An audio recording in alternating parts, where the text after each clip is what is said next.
Personal finance practice problem using Excel. Present value and future value mathematical formulas calculations problem number 3. Prepare to get financially fit by practicing personal finance. Here we are in our Excel worksheet. If you have access to the Excel worksheet and would like to follow along, note that we're in the practice tab as opposed to the example tab. The example tab in essence being an answer key. We have the information on the left-hand side, going to populate that into the blue area on the right side. But before we do, let's first take a look at what we've done thus far in similar problems on this same worksheet. You don't need to have done them in order to continue here, but we want to get an idea of the similar calculations that can be done to get the same result and practice maneuvering around our worksheet. You'll note here that we're starting on column O. There are hidden cells on this worksheet to the left. So I'm going to go ahead and unhide them by clicking on column O, dragging to the left till we get to the triangle, let go, right click on the selected area and unhide. Then I'm going to put my cursor down, go all the way to the left with the arrows to see what we have in column A, which says yearly earnings percent in a savings account, 18%, meaning we have a savings account that we're expecting to increase by 18%, which is quite high, of course, but we want to practice a higher percentage here just because we've seen some similar problems in the past with other percents. And just realize that if you're talking about any kind of investment, with which a home, or if you're talking about stocks, it would have a similar kind of increase process. And if you're talking about a situation where things differ, like inflation hits or something like that, then you could end up with, high percentages on things, even like savings accounts and CDs and whatnot. So in any case, then we ask how long it would take for an investment to double using the rule of 72. We got 4 years at the 18%. We then guessed an amount or picked up an amount of an investment of $3,000 and then thought about how long it would take with a running balance calculation to get to the double of that, which would be $6,000. And we saw that it was indeed between 4 and 5 years that took place, the balance going from $5,000 to $6,000. We then did a more accurate calculation with the functions in Excel using both or all of the period function, where we got 4.19 years more exactly. And we did that with the future value calculation and goal seek and the present value calculation using goal seek. Now we're on the present value calculations. We're going to do this with formulas at this point in time. The formulas being a mathematical format similar to kind of what we did over here with Excel, giving us that one result number. And it has the same kind of limitations as well, in that we don't get the detail that we do with the running balance, the running balance still being important. Okay, so now let's hide these cells back up so you can just see column O, and then we'll move forward. I'm going to put my cursor on column N drop down, and I'm going to go all the way to the left until we get all the way to column A, let go, right click on the selected area, and we're going to hide those items so that we start off with column O. Okay, so now we're going to do the same thing with our present value calculations. So here is our formula down below for the present value. We have a similar formula for the future value. It will look very similar to what we did with the functions. Notice we're not going to be solving for the present value, but rather using the present value formula to solve for the one unknown we don't know in the formula, which is actually n, the number of periods. So you can do that algebraically. It would look something like this. The present value would then be 3,000. That's going to be our starting point here, equals the future value. We would know that because that's our ending point, and we want this to double. Therefore, it would be 3,000 times 2, or I'm just going to put 6,000. That would basically be the numerator, because future value could be over. You can also write this as the future value over 1 plus r to the n. So then I'm going to divide this by, divide by, brackets, and I'm going to say 1 plus the rate, which we said was 18%, which I'm going to put in the format of a decimal, 0.18. Close up the brackets, caret, shift 6 to the n, and n is the unknown. So we have that one unknown that we can basically solve for.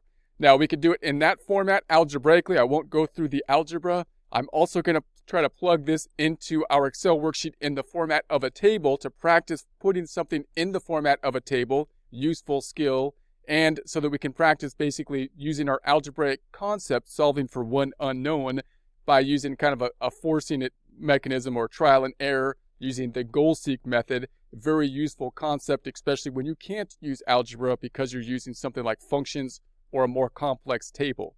So when we construct our table, I'm just going to rebuild this. I'm not going to solve for n, but rather keep it as solving for the present value, and then we'll back into the unknown of n, and that'll give us an idea of what we did with the functions as well when we did the present value functions. So I want to get the numerator and the denominator in the outer column here in our table whenever I set up a table like this for a kind of a complex function or formula, and then we want any of the inner kind of workings, more complex calculations, to be on the inside with sub-calculations. So we're going to start off with the future value, which is basically the numerator. I want to bring that over here. I'm going to say equals, and I'm going to use my arrows instead of simply pointing to it with the mouse, using the arrows more. So I'm going to go left, left, left, down, down, down. That's going to be the 3,000 times 2, because the future value will be where we end at 6,000, that we're going to pull back and see how long it takes, or the distance between the two at the rate of discounting at the 18%.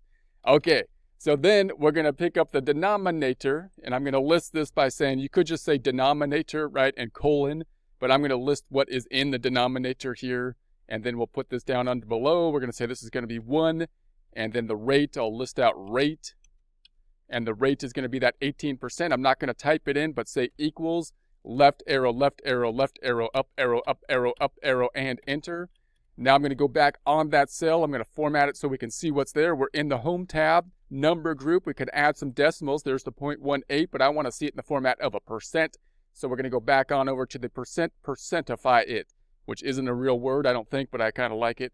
I recommend, using it if it's not in a professional setting. So we're only going to say that. So there we have that. And then we're going to say this is going to be the 1 plus r.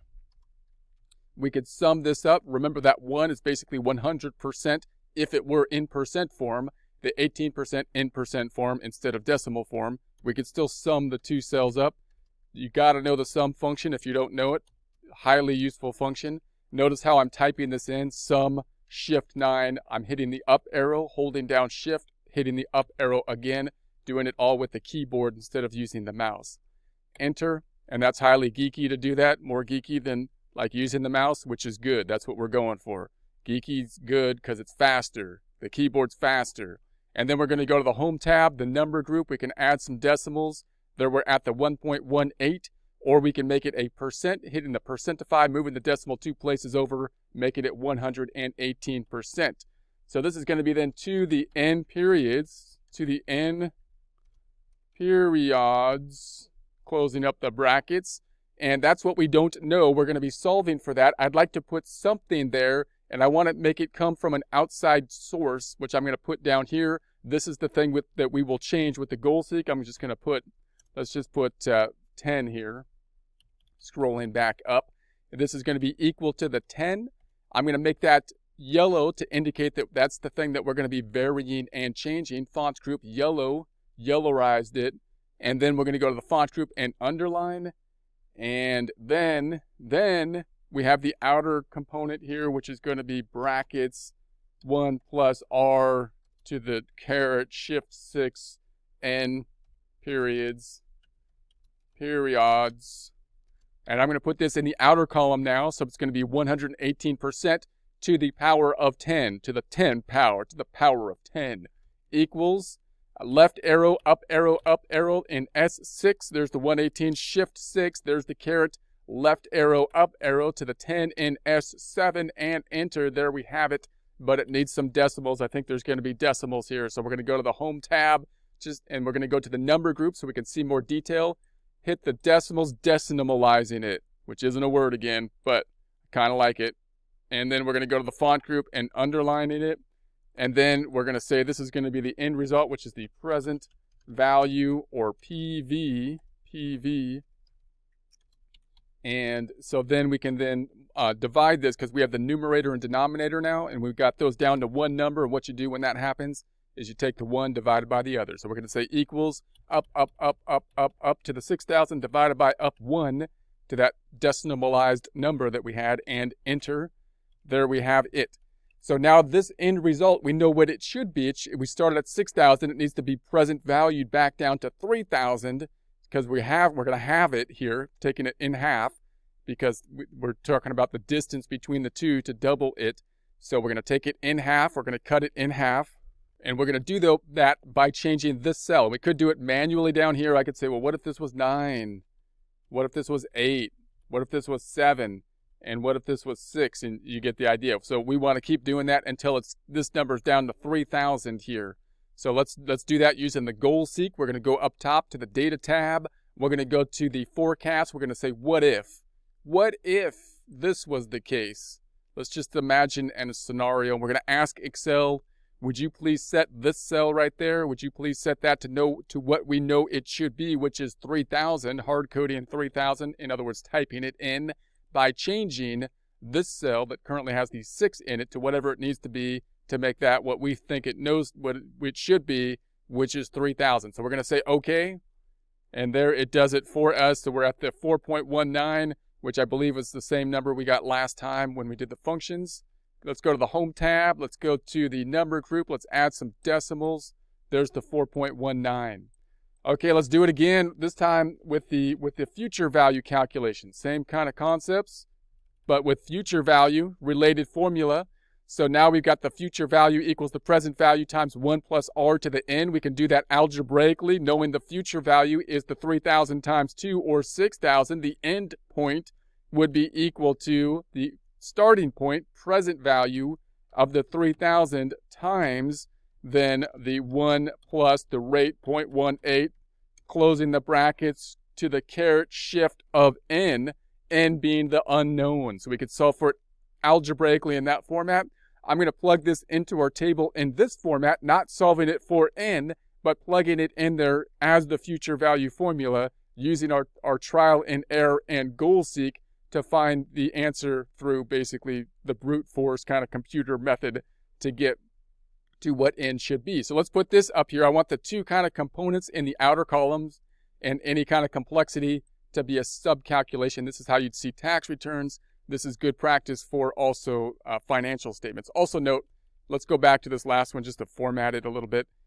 We had the colon here indicating it's going to be in the inner column, and we have a subcategory. Let's indent, which is further indication of the same thing. It's kind of redundant, but it's useful sometimes. It's also useful to know if you go to the home tab, alignment, and hit indent, that's easier or better than double clicking in here and hitting it like the spacebar four times or something like that, which is not as professional. So we're going to go down here. You can do that again, like you can go up top and say, I want to indent twice, but not move it into another cell. So you don't have all these little cells next to each other to try to indent things or something like that. No, you use the indent button, and that's the way it's done, or that's the way I do it, which obviously if it's the way I do it, it's the right way. That's what the right way, that's how you define the right way. It's the way I do it. Okay, anyway. So now we're going to do the same thing here. We'll do the future value. It starts off with the present value calculation. So I'm just entering this formula. I'm going to put that in the outer column. The present value is where we start at, which is this 3,000. I'm not going to enter 3,000 as a hard-coded number, but rather hit equals, left, left, left, left, down, down, down, down, down for W7 and enter. And then we're going to have the other side of it, which I'm going to label as this. Want it over here though. There we have it, colon, indicating that it's going to be indented and brought into the inner column.